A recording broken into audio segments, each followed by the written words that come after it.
তা আমাদের পুরো সার্ভিসটা কমপ্লিট। চিকেন বিরিয়ানি দাদা খাচ্ছে, সঙ্গে চিকেন চাপ, সেই 250 গ্রাম লেগটা পুরো মুখে পড়েছে। এবার দাদা মটনটা খাচ্ছে। দাদা কিরম লাগছে খাবারটা? সত্যি জোরে জোরে করছে। তা কিরম লাগলো চিকেনটা খেতে? সুন্দর।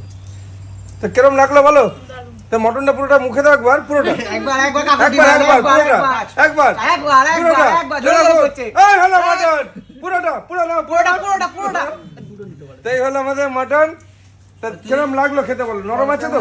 বলছি আমাদের মটন ঝরে ঝরে পড়ে, তা ঝরে পড়েছে তো? দিদি ভাই কিরম লাগলো? ঝরে ঝরে পড়ছে। খুব সুন্দর।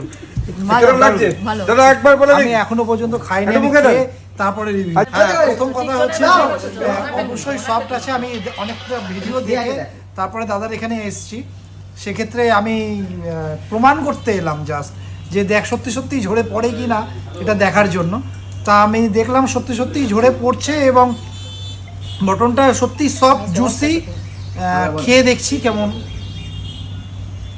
মানে তোমার যেটা ছিল ওটা কেটু যেটা ছিল পুরো এক্সাক্ট কম্পোজিশন দাদা আসলে কয়েকটা তো মিস যাবে বা কয়েকটা আমরা সাধারণত আর্সেনাল বিরিয়ানি লাইট বিরিয়ানি বলে প্রচণ্ড প্রিফার করি এবং বেশি করে খাই।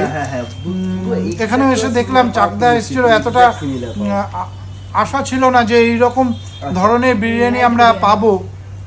এটাও খুব লাইট বিরিয়ানি, ফলে আমার তো খুব ভালো লেগেছে। আমাদের সেন্ট ছাড়া, এর মধ্যে মিঠা তো গোলাপ জল কারো জল নেই, পুরো ঘি আর বাটারের বিরিয়ানি। একদমই তাই।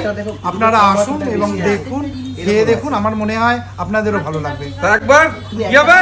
ঝরে ঝরে পড়বে, ঝরে ঝরে পড়বে। সবাই বাই করে দাও। ঠিক আছে তুমি হ্যাঁ ফটোটা তো তুমি ডাক্তারকে সেন্ড করো বা জিজ্ঞেস করো। টাটা।